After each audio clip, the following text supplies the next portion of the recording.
H16 news ಅರ್ಥಾತ್ ಸೀತಾರಾಮಗೆ ಸ್ವಾಗತ. ನಾನು ನಿಮ್ಮ MI ಅಥವಾ ಮಲ್ಲಪ್ಪ ಜೋತವರ ಆತ್ಮೀಯರೇ. BJP ರಾಜ್ಯಾಧ್ಯಕ್ಷರು ಬದಲ ಮತ್ತೆ ನಿಧಾನಕ್ಕೆ ಚರ್ಚೆ ಶುರುವಾಗಿದೆ. ಹಾಗಾದರೆ ಅವರು ಬದಲಾಗಿ ಯಾರು? ಈಗಂತೂ ಅವರು ವಿರೋಧಿ ಬಣದವರು ಸಾಕಷ್ಟು ಪ್ರಯತ್ನ ನಡೆಸಿದ್ದಾರೆ. ಅವ್ರನ್ನ ಕಿತ್ತಾಕಲೇಬೇಕು, ತೆಗಿಲೇಬೇಕು, ಅಂದಾಗಿ ಗೆಲ್ಲಕ್ಕೆ ಸಾಧ್ಯ ಅಂತೇಳಿ ಯತ್ನಾಳ್ಬಂದು ದಿನನಿತ್ಯ ಅದು ಉದ್ಯೋಗ ಮಾಡ್ತಾಯಿದ್ದಾರೆ. ಮುಂದೆ ಅದೇ ಕಾಲಕ್ಕೆ ನಮ್ಮ ಏನಪ್ಪ ಅಂತಂದರೆ ವಿಶೇಷವಾಗಿ ಅವರು ವಿರೋಧಿ ಬಣದವರು ರಮೇಶ್ ಜಾರಕಿಹೊಳಿ ಅವರಾಗಿರ್ಬೋದು, ಅರವಿಂದ್ ಲಿಂಬಾವಳಿಯವರಾಗಿರ್ಬೋದು, ಅದೇ ಕಾಲಕ್ಕೆ ನಮ್ಮ ಬಂಗಾರಪ್ಪನವರಾಗಿರ್ಬೋದು, ಇನ್ನೂ ಅನೇಕರಿದ್ದಾರೆ. ಅವರೆಲ್ಲ ನಮ್ಮ ಅರವಿಂದ್ ಲಿಂಬಾವಳಿಯವರಾಗಿರ್ಬೋದು, ಇವರೆಲ್ಲರೂ ಅವ್ರನ್ನ ಕಿತ್ತು ಹಾಕಬೇಕು ಅನ್ನೋದು ಮೂಮೆಂಟ್ ಅದ. ಅವ್ರು ಬೇಡಪ್ಪ ಅನ್ನುವಂಥದ್ದು ಇದು ಎಲ್ಲರಿಗೂ ಗೊತ್ತಿರೋ ವಿಷಯ ಅದು. ಆದರೆ ಇವರು ಬದಲಾಗಿ ನೇಮಿಸೋದು ಯಾರನ್ನು ಅಧ್ಯಕ್ಷರನ್ನಾಗಿ ಅನ್ನುವಂಥದ್ದು. ಯಾಕಂದ್ರೆ ಈಗಾಗಲೇ ಹೈಕಮಾಂಡ ಈ ವಿಷಯದಲ್ಲಿ ಚಿಂತನೆ ಮಾಡಿ ಒಂದು ಫೈನಲ್ಗೆ ಬಂದದಂತ ಅನ್ನಿಸ್ತದೆ. ಅದರಲ್ಲೂ ಮುಖ್ಯವಾಗಿ ದೊಡ್ಡ ಪ್ರಮಾಣದ ಅಭಿನಂದನಾ ಉತ್ಸವನೋ ಅಥವಾ ಅಭಿಮಾನಿಗಳ ಅಭಿನಂದನಾ ಉತ್ಸವನೋ ಚಿತ್ರದುರ್ಗದಲ್ಲಿ ಮಾಡಿ ಈಗ ಮತ್ತೊಂದು ಚಾಪ್ ಮುಡಿಸಿದ್ದಾರೆ ಯಡಿಯೂರಪ್ಪನವರು. ಅವ್ರ ವಿರೋಧಿಗಳು ಏನೂ ಹೇಳಿ ಮಂದಿ ಕೂಡಿದ್ದೇನು ಸುಳ್ಳಲ್ಲ, ಬಂದಿದ್ದೇನು ಸುಳ್ಳಲ್ಲ, ಹೌದು ಅದ್ರಲ್ಲಿ ಭಾಗವಹಿಸಿಲ್ಲ.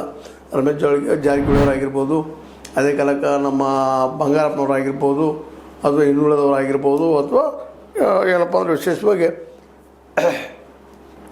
ಇವರ ವಿರೋಧಿದಂಥವ್ರು ಬಂದಿಲ್ಲ ಅನ್ನೋದು ಒಪ್ಪಿಕೊಳ್ಳೋಲ್ಲ. ಆದರೆ ಅದೇ ಕಾಲಕ್ಕೆ ಅಲ್ಲಿ ಜನ ದೊಡ್ಡ ಪ್ರಮಾಣದಲ್ಲಿ ಕೂಡಿದ್ದು ಏನು ಸುಳ್ಳಲ್ಲ.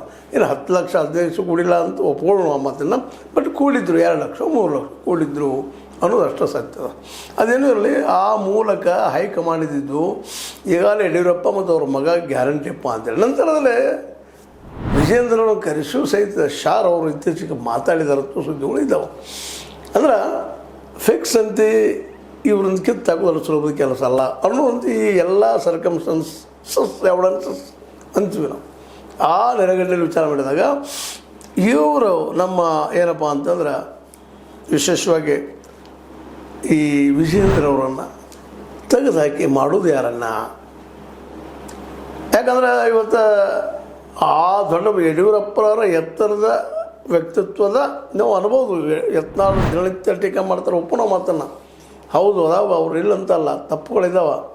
ಆದರೆ ಅವರು ಬದಲಾಗಿ ಯಾರು ಅಂತ ಯಾರನ್ನು ಪ್ರಪೋಸ್ ಮಾಡ್ತಾರಪ್ಪ ಇವರು ಹೇಳಬೇಕಲ್ಲ ಒಂದು.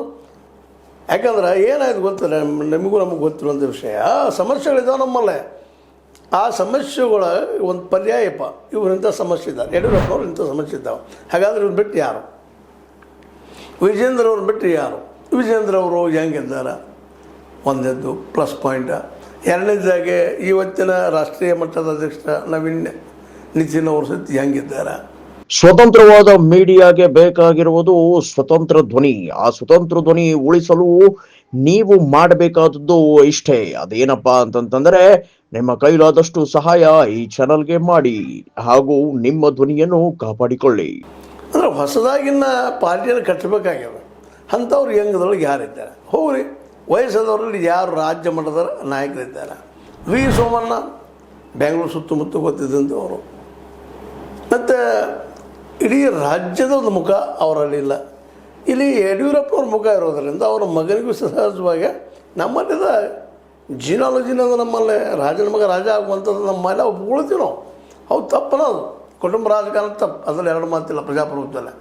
ಆದರೆ ನಾವು ಒಪ್ಕೊಂಡ್ಬಿಡ್ತೀವಿ, ನಾವು ಅಂಥವ್ರಿಗೆ ಮತ ಹಾಕಿಬಿಡ್ತೀವಿ. ನಮ್ಮ ಜನ ಎಲ್ಲ ಜನ ಏನು ಹೇಳ್ತಾರೆ ಅದು ಫೈನಲ್ ಅಲ್ಲ ಪ್ರಜಾಪ್ರಭುತ್ವದಲ್ಲ.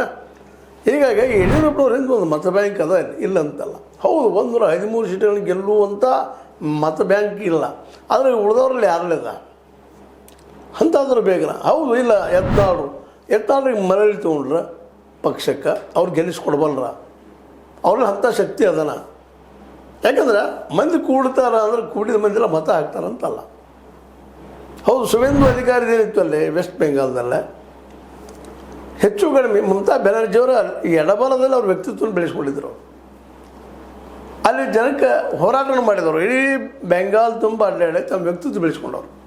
ಹೀಗಾಗಿ ಅವ್ರ ವಿರೋಧನ ಇಲ್ಲಿ BJP ಬೇಕಾದ್ಮೇಲೆ ಹೊಸ ಅಲ್ಲಿ ವ್ಯಕ್ತಿತ್ವ ಹುಟ್ಟಲಿಲ್ಲ. ಇದು ನೆನಪಿಡ್ಬೇಕಾಗಿತ್ತು. ನಾವಿಲ್ಲಿ ಭಾಳ ಸೂಕ್ಷ್ಮವಾಗಿ ನೆನಪಿಡ್ಬೇಕಾಗಿತ್ತು. ವೆಸ್ಟ್ ಬೆಂಗಾಲ್ದಲ್ಲೇ ಮಮತಾ ಬ್ಯಾನರ್ಜಿ ಅವ್ರ ವಿರೋಧವಾಗಿ BJPಯ ಒರಿಜಿನಲ್ ಯಾವ ನಾಯಕನೂ ಎದ್ದು ನಿಲ್ಲಿಲ್ಲ ಅನ್ನೋದನ್ನು ಇಲ್ಲಿ ಬರೆದಿಟ್ಕೋಬೇಕಾಗ್ಯದ. ಅಂದಾಗ ಸುರೇಂದ್ರ ಅಧಿಕಾರಿ ಅನಿವಾರ್ಯವೇ ಒಪ್ಪಬೇಕಾಯ್ತು. BJP ನಾಯಕರು ಅವ್ರನ್ನ ಮುಖ್ಯಮಂತ್ರಿ ಮಾಡಬೇಕಾಯ್ತು. ಹಂಗೆ ಯಾರಿದ್ದಾರೆ ಇಲ್ಲಿ ಅಂತ ಒಬ್ಬ ನಾಯಕ ಕರ್ನಾಟಕದಲ್ಲಿ ಯಾರಿದ್ದಾರಪ್ಪ BJPಯಲ್ಲಿ?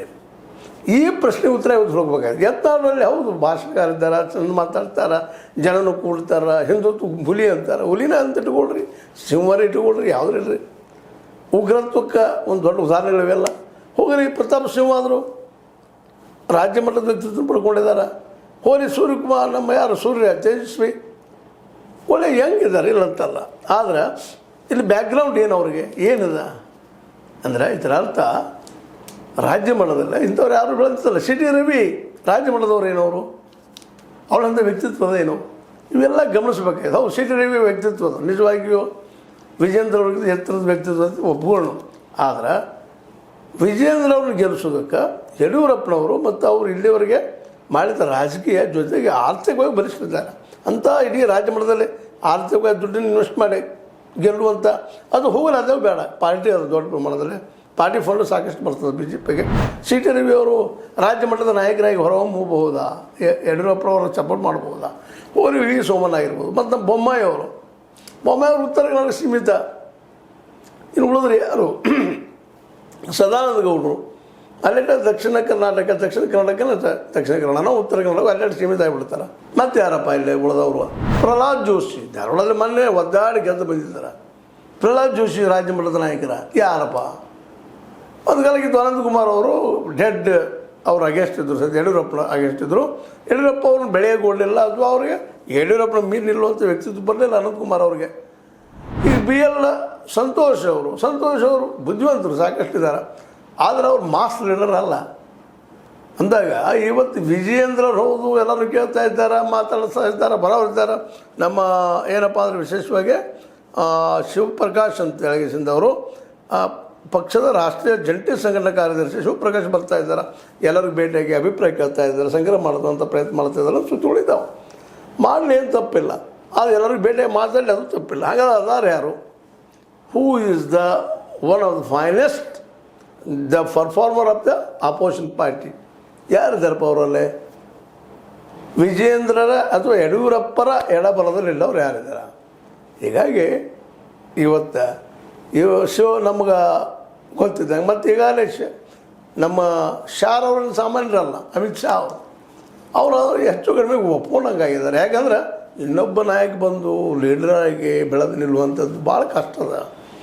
ಯತ್ನಾಳ್ ಬಗ್ಗೆ ತಿಳ್ಕೊಂಡಿದ್ದಾರೆ. ಮೊನ್ನೆ ದೊಡ್ಡ ಪರೀಕ್ಷೆ ಆಯ್ತು, ಅದು ಬಾಗಲಕೋಟೆ ಲಿಟ್ಮಸ್ ಟೆಸ್ಟ್ ಅಂತಲ್ಲ, ಹಂಗೆ ಅಲ್ಲೇ ಅವ್ರನ್ನ ಕರೆಸಿದ್ದಕ್ಕಾಗೇನ ದಾವಣಗೆರೆಯಲ್ಲಿ ಸಹಿತ ಮುಸ್ಲಿಂ ಓಟ್ಗಳು ಒಂದಾದವು ಅಲ್ಲಿ ಅಂಥೇಳಿ ಇವತ್ತು ನಮ್ಮ ಯಡಿಯೂರಪ್ಪನವರು ವಾದ ಮಾಡ್ತಾಯಿದ್ದಾರೆ.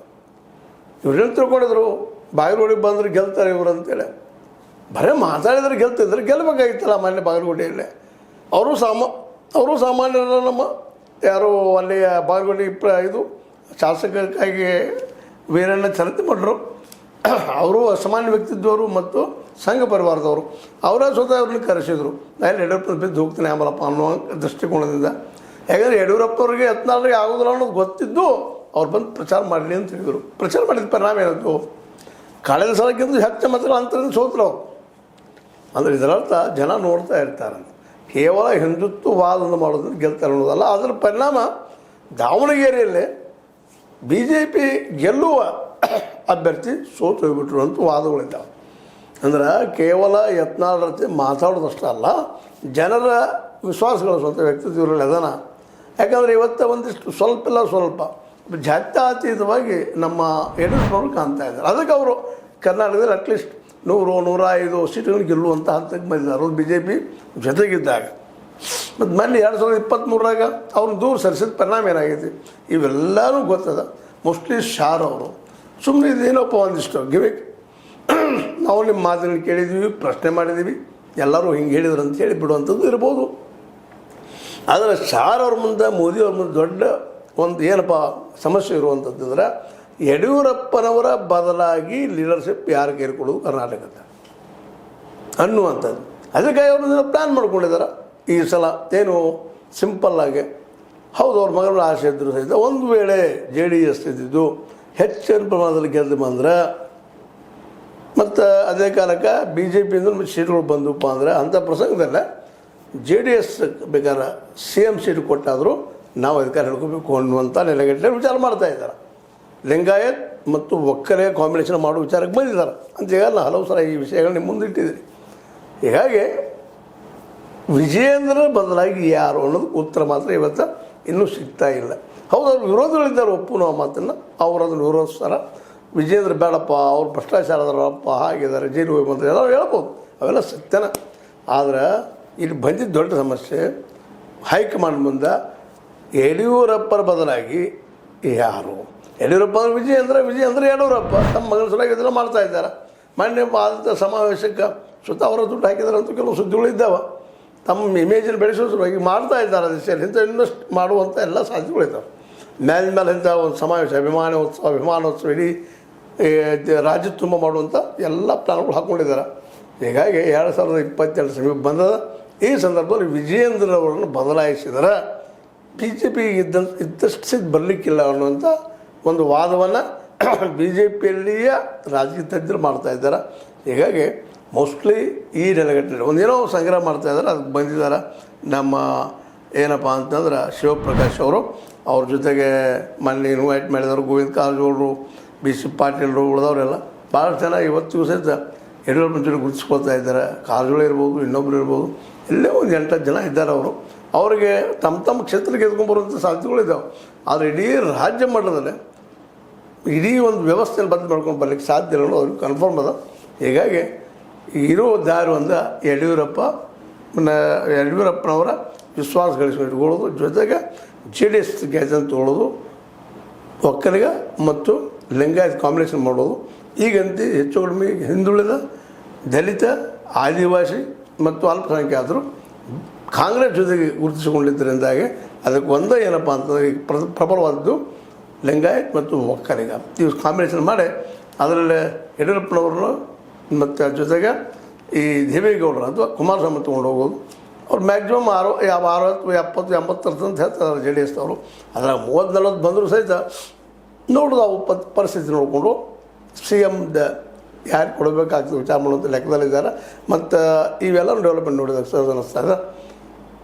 ಒಂದು ಪ್ರಶ್ನೆ, ವಿಜಯೇಂದ್ರ ಅವರಿಗೆ ಎದುರಾಳಿ ನಿಲ್ಲುವಂಥ ಅಥವಾ ಅವ್ರಿಗೆ ಮೀರಿಸುವಂಥ, ವಿಜಯೇಂದ್ರನಿಗಿಂತ ಯಡಿಯೂರಪ್ಪನವ್ರು ಮೀರಿಸುವಂಥ ನಾಯಕರು ಯಾರು?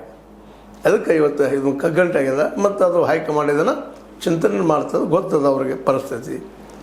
ಹೀಗಾಗಿ ವಿಜಯೇಂದ್ರ ಬದಲಾಗ್ತಾರೋ 25 ತಾರೀಕಿಗೆ ಮತ್ತೇನೋ ಕನಸು ಕಾಣೋರಿಗೆ ಇದೊಂದಿಷ್ಟು ಏನಪ್ಪ ಅಂತಂದ್ರೆ ಕನಸು ಒಡಿವು ಕೆಲಸ ಆಗ್ಬೋದು. ಏನೂ ಇರಲಿ, ಇದು ಡೆವಲಪ್ಮೆಂಟ್ ಅನ್ನಿಸ್ತಾ ಇದೆ. ನಿಮಗೆ ಏನು ಅನಿಸ್ತದ? ನಾನು ಹೇಳಿದ್ದು ಸರಿ ಅನ್ನಿಸ್ತದ, ತಪ್ಪು ಅನ್ನಿಸ್ತದ? ಸರಿ ಅಂದರೆ ಸರಿ, ತಪ್ಪನ್ರಿ, ಏನಾದರೂ ಮಾಡಿರಿ. ಆದರೆ ಒಂದು ಪ್ರಶ್ನೆಗೆ ಉತ್ತರ ಎಲ್ಲ ಹುಡುಕುವಂಥದ್ದು ಈ ವಿರೋಧಿಗಳು. ವಿಜಯೇಂದ್ರನ್ನ ತೆಗೆದು ಹಾಕಿದರೆ ಅಷ್ಟ ಪ್ರಬಲ ನಾಯಕರ ಅಂತ ಹೇಳ್ತಾ ಇದು ನಿಮ್ಮ ಲೈಕ್ ಆಗಿರ್ಬೋದು. ಲೈಕ್ ಮಾಡಿ, ಶೇರ್ ಮಾಡಿ, ಕಾಮೆಂಟ್ ಮಾಡಿ, ಜೊತೆ ಸಬ್ಸ್ಕ್ರೈಬ್ ನೀವು ಸತ್ಯಕ್ಕಾಗಿ ವಂದನೆಗಳು. ಆತ್ಮೀಯ ಸಾರ್ವಜನಿಕರಲ್ಲಿ H16 ಅರ್ಥಾತ್ ಸೀತಾರಾಮದಿಂದ ಒಂದು ಮನವಿ. ಈ ಸಂಸ್ಥೆ ಭ್ರಷ್ಟಾಚಾರ, ಅನ್ಯಾಯ, ಅತ್ಯಾಚಾರಗಳಿಂದ ನೊಂದವರ ವೇದಿಕೆ. ಅನ್ಯಾಯಕೋರರ, ಭೂಗಳ್ಳರ, ನಶಾ ಸಾರಾಯಿ ಮಾಫಿಯಾಗಳ ವಿರುದ್ಧದ ಧ್ವನಿ. ರೈತರ, ಕೂಲಿಕಾರ, ಕಾರ್ಮಿಕರ, ಬಿದ್ದ ಸಮುದಾಯ ಜನರ ಧ್ವನಿ. ಬೆಂಬಲವಾಗಿ ನಿಂತು ತನುಮನ ಧನದ ಸಹಾಯಕ್ಕೆ ಸಾರ್ವಜನಿಕರಲ್ಲಿ ಕೋರಿಕೆ. ದಾನದ ಸಹಾಯ ನೀಡಿ ಸ್ವಾತಂತ್ರ್ಯ ಪತ್ರಿಕೋದ್ಯಮ ಉಳಿಸಿ ಬೆಳೆಸಿ. ವಂದನೆಗಳು. ತಮ್ಮನ್ನೇ ನಂಬಿರುವ ಮಲ್ಲಪ್ಪ ಇ ಜೋತಾವರ್. ಈ ಕೆಳಗಿನ QR ಸ್ಕ್ಯಾನ್ ಮಾಡಿ ಅಥವಾ ಈ ನಂಬರ್ ಅಂದರೆ 7411402405ಗೆ ಇಲ್ಲ 9686864852ಗೆ ನೀವು ಫೋನ್ಪೇ ಮಾಡಿ, ಪೇಟಿಎಮ್ ಮಾಡಿ ಅಥವಾ ಇನ್ನಾವುದೇ ಮಾಧ್ಯಮದಿಂದ ಗೂಗಲ್ ಮೂಲಕ ಸಹಾಯ ಮಾಡಿ ಈ ಪ್ರಾಮಾಣಿಕ ಪತ್ರಿಕೋದ್ಯಮವನ್ನು ಉಳಿಸಿ ಅಂತ ಮತ್ತೊಮ್ಮೆ ಮನವಿ. ವಂದನೆಗಳು.